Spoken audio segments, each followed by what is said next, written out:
This episode of Midco Sports Magazine is presented by Sanford Orthopedics and Sports Medicine.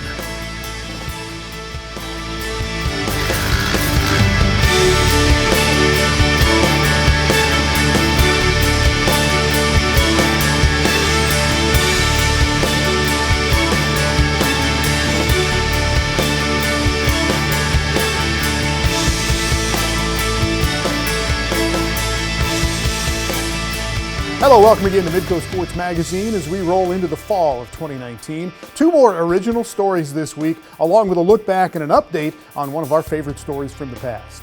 And that is in our Midco Mag Rewind. It's on Jessi Combs, a young woman from Rapid City, South Dakota. Reality TV star, race car builder, and recently met an untimely death in her pursuit of a new land speed record. And we will introduce you to Brittany Olson, a motorcycle enthusiast from South Dakota with a love of vintage bikes, and the story of her dedication to preserving the history of early American motorcycle racing. But we start with a former college basketball player at Wayne State in Nebraska. She is still the school record holder for three-pointers made and made one of the greatest last-second shots in Wildcat women's hoops history. And her links to the game have taken her now to the highest level. Here's David Brown. Use her as a decoy. Hanson inbound. Duwelius, top shooter in the league, at the buzzer, and it's good! Clare Duwelius hits the shot in Wayne State. It's the last time the NSIC Tournament Championship was decided on the final shot. But it was the first time that play had ever been run by Wayne State. I remember when we were sitting in the timeout drawing it up, and Coach, I remember he was looking at his board for like a little bit. Something was brewing. Everything is going so fast in your mind, you know, with the game being on the line and everything. Anyways, I was just like, catch, shoot, and I had a little glimpse, so didn't hesitate. Decision-making has always been one of the strengths of Clare Duwelius. It may not always be the right decision, but it's quick, and for lack of a better term, decisive. Shooter's gonna shoot. I mean, that buzzer beater was a seminal moment in Clare's senior season, which saw Wayne State make a run to the Division II Elite Eight. She then pursued her master's degree, as well as a graduate assistant coaching job at Southwest Minnesota State, but quickly realized she only liked certain aspects of the position. I loved the administration part of it, and I loved the organization of everything and making sure the team got from point A to point B, and kind of quickly learned in the same breath that maybe coaching wasn't necessarily for me.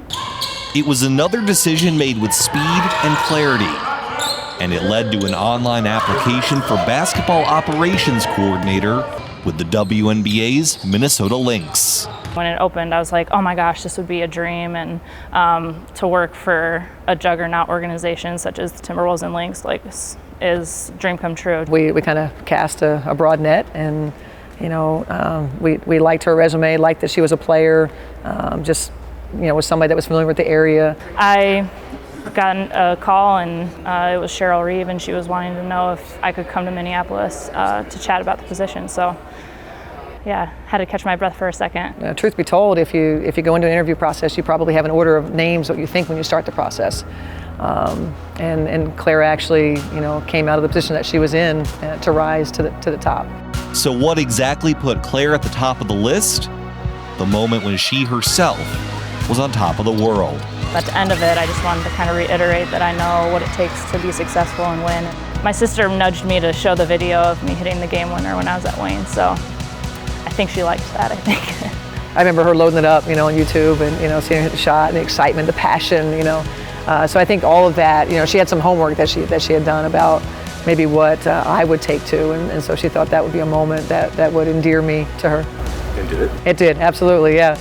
Clare was hired in 2014 and has risen the ranks to assistant general manager, helping her boss and mentor with anything and everything, from travel arrangements to managing the salary cap to player evaluations. I have a lot of files, I have a lot of to-do lists, and just try to keep it all together. For Clare, it's, whatever is needed, she's going to step up. There's no task too small. Sometimes it feels like I'm juggling flames, but at the same time, it's so easy because the players are amazing, the coaching staff is such a joy to work with. I mean, I wake up every day and I get to come to a professional practice facility around the greatest players in the world. But she just has a way about her that, she just, whatever it is, she'll figure it out. As Clare would say, shooter's gonna shoot. One moment on the court has led to several wins off of it. But even if the mentality is now more tongue-in-cheek, Clare's determination and dedication is all heart. People laugh about it sometimes, but I think honestly, shows a lot about how much I love the game and how much, it's been a part of my life and molding my whole story.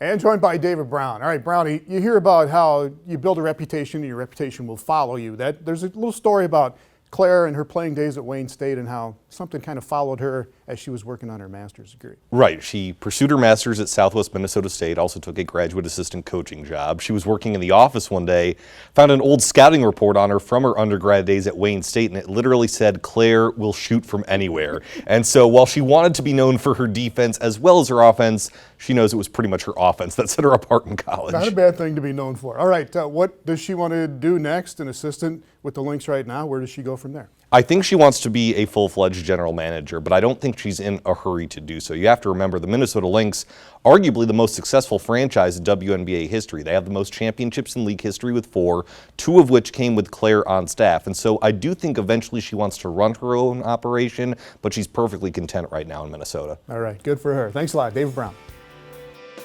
Still to come on Midco Sports Magazine, a South Dakota woman dedicated to preserving the history of early American motorcycle racing with her love of vintage bikes. But first, a new segment here on MAG that we are calling Just So You Know. We all know that golf balls have dimples, and here's why. They create a thin layer of air that hangs onto the surface of the ball, giving it a smooth flight as you launch it down the fairway. A golf ball with a smooth surface will travel only about half as far. The depth of a dimple is about 1/100th of an inch, and a golf ball will have anywhere between 300 and 500 dimples. If you sat around counting them, 336 would be a good guess considering it is a common number for dimples on a lot of golf balls. As for why there are different numbers, it simply depends on the make and manufacturer. But when did we get wise and start applying physics into the making of golf balls? History says it happened in the mid-1800s by accident. Golfers found that the dinged-up balls they had been using had more consistent flight patterns than the smooth balls, and in 1905, English manufacturer William Taylor registered a patent for a design similar to what we have today. Just so you know. Midco Sports Magazine on Midco Sports Network is presented by Sanford Orthopedics and Sports Medicine.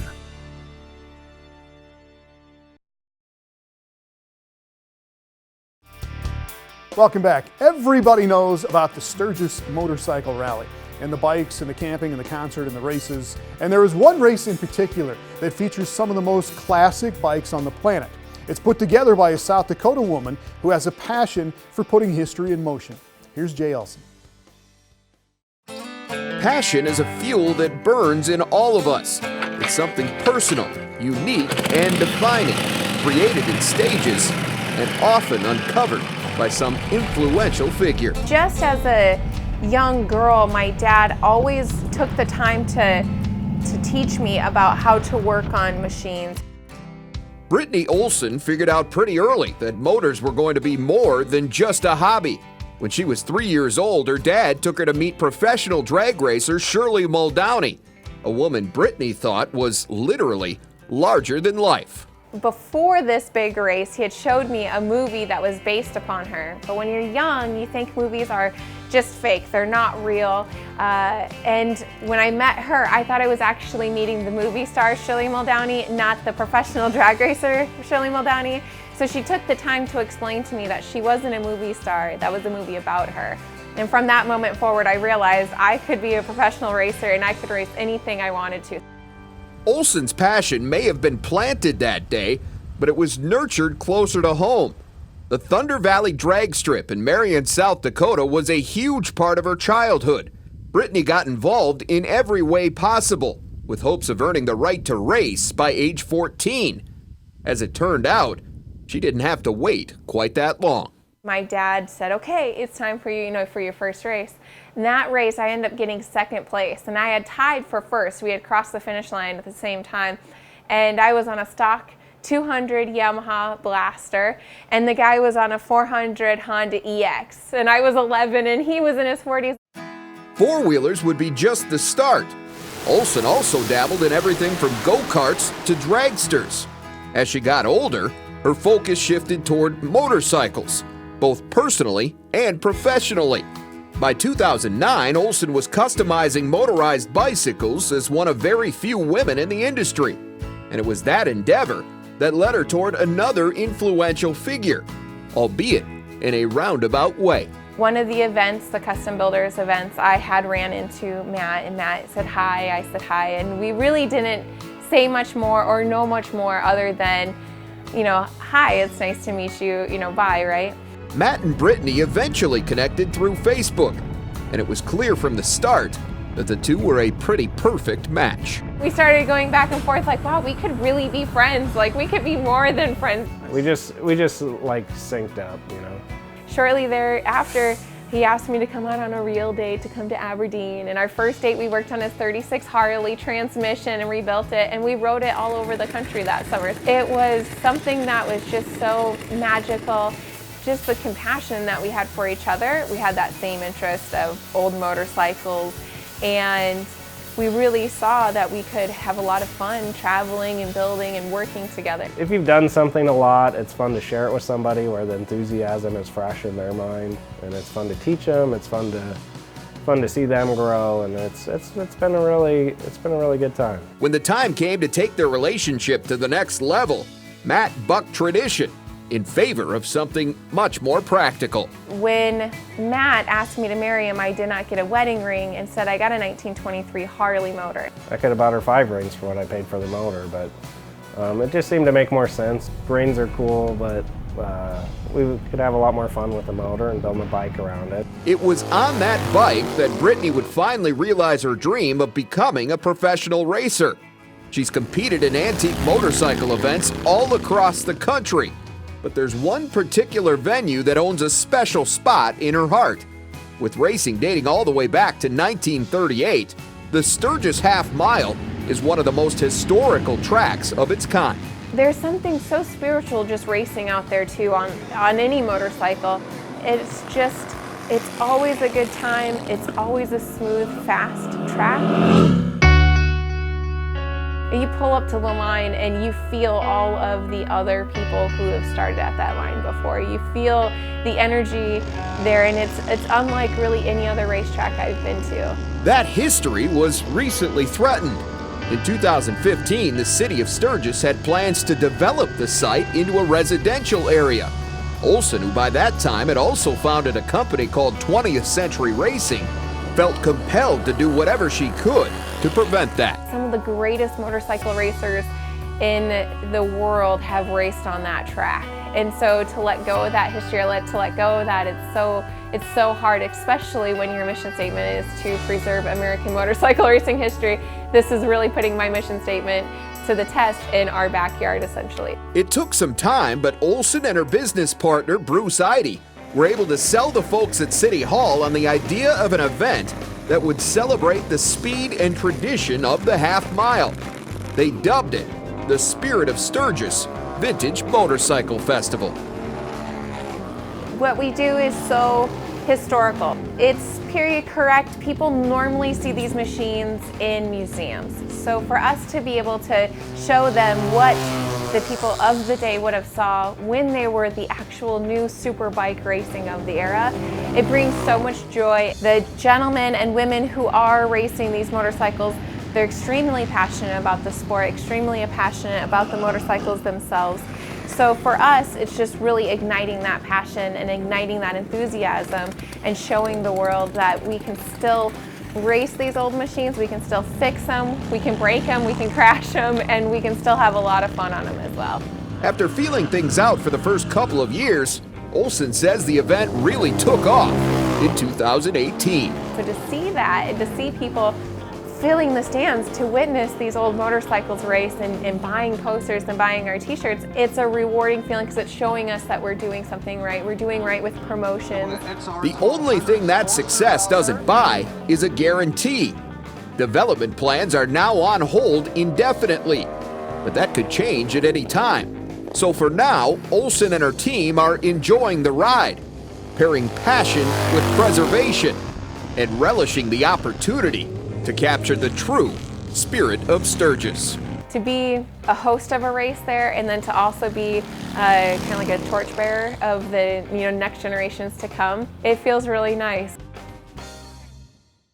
And here is Jay Elson. All right, Jay, the Vintage Motorcycle Festival just took place in early August, and by all accounts, it was a big success this year. Yeah, went really well. In terms of attendance, they had the most they've ever had, approximately 2,800 people. The bike numbers were actually down a little bit, but the good news there is that the revenue was up about 25 to 30%. So Brittany was very excited about what they were able to deliver this past year. And one of the best pieces of news is probably that the track is going to stay put. There was some thought maybe that it would be bulldozed over in past years, but what's the story on that? And that's why this all got started, is because she wanted to save that famed half-mile track. And so the city of Sturgis has already invited Brittany and her group back for the 80th rally, which is coming up next year.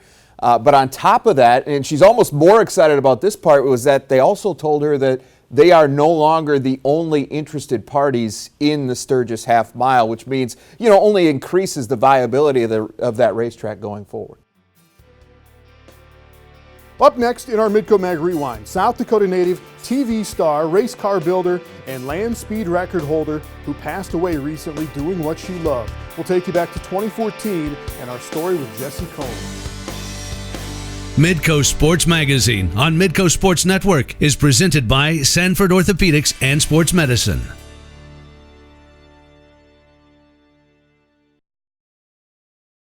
Welcome back. Our rewind comes with a very sad note this week. South Dakota native Jessi Combs was killed on August 27th at the age of 39 years old. She was killed in a crash while driving a jet-propelled race car. She was trying to break her own world land speed record. Combs was a racer and a car builder and a TV star on shows like All Girls Garage, and we caught up with her in 2014 at her home and her shop in Long Beach, California.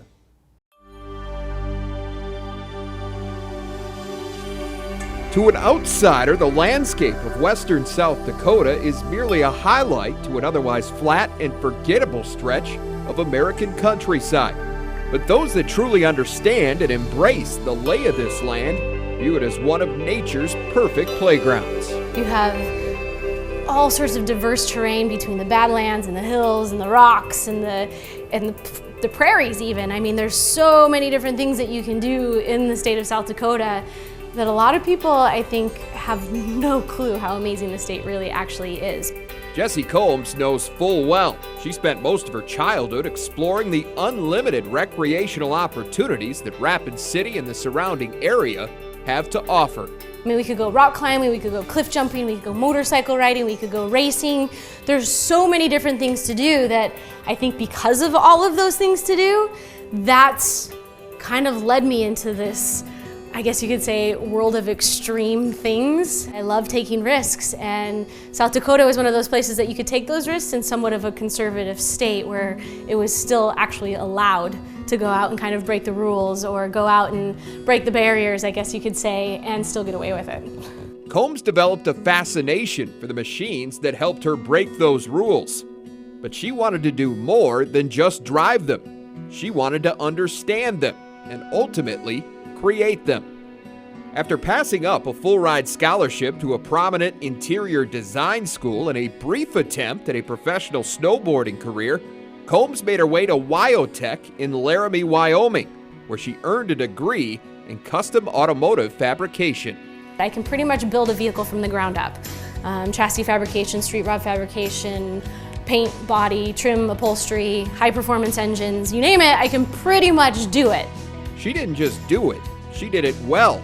So well, in fact, that the school offered her a full-time job building its show cars. And that opened the door to something she'd never envisioned. Combs was invited to appear as a guest fabricator on the television show Overhauling, which marked the beginning of an entirely new career. 11 years later, Combs has appeared on a number of other shows, even serving as host for programs like Extreme 4x4, Mythbusters, All Girls Garage, and Overhauling.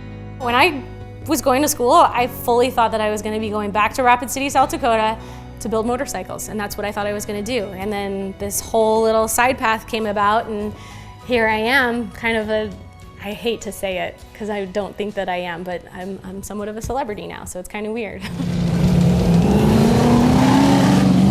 While her ever-improving skill set has pulled her in several different directions, Combs has never lost sight of her first love, speed. You name it, she's probably raced it. Professionally, Combs prefers off-road, but that's as close as she'll come to picking a favorite. I love racing desert because of the challenge, the ever-changing terrain. You never know if you're going to get hard pack, soft pack, gravel, hills, dirt, silt. You never know what you're going to get in the stretch of the Baja Peninsula, so I love that.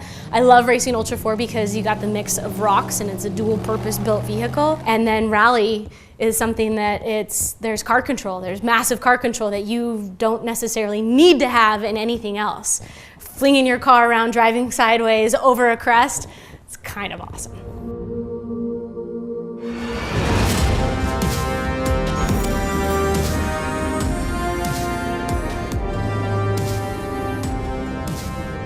All of those avenues come with a rush, but it's the one just short of flying that would help Combs accomplish one of her lifelong goals.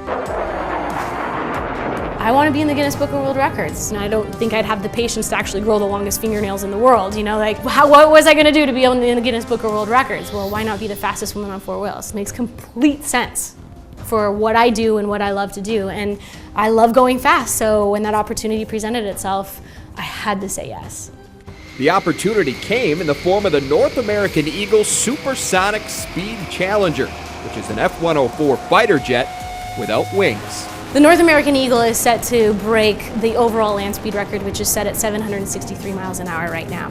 So their goal is the car could go over 800 miles an hour. But to help gain a little bit more awareness on the car, they wanted to put a female in while we're doing these testing sessions. Combs got her chance on October 9th, 2013 at the Elver Desert in southeastern Oregon. And the rest is history.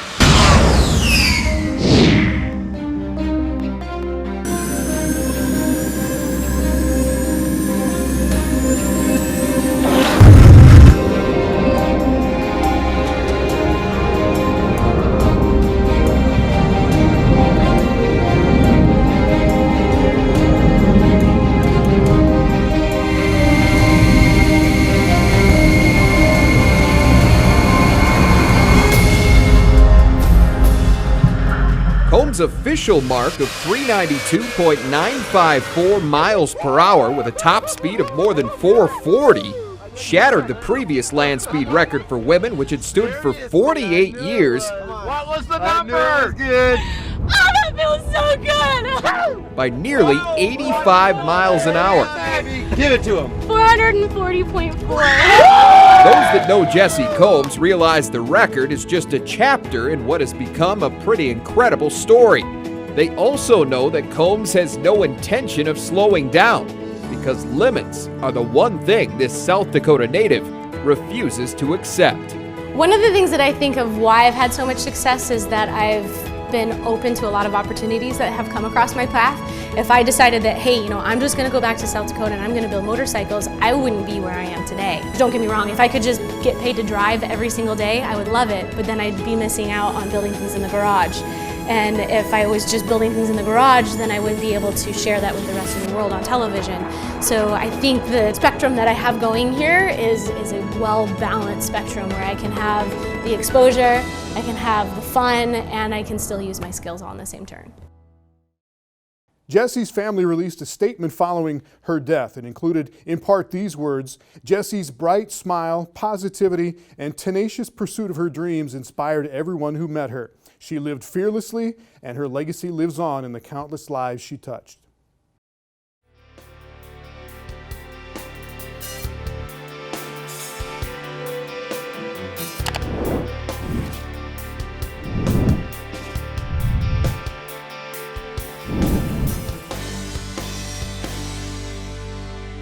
This has been Midco Sports Magazine, presented by Sanford Orthopedics and Sports Medicine.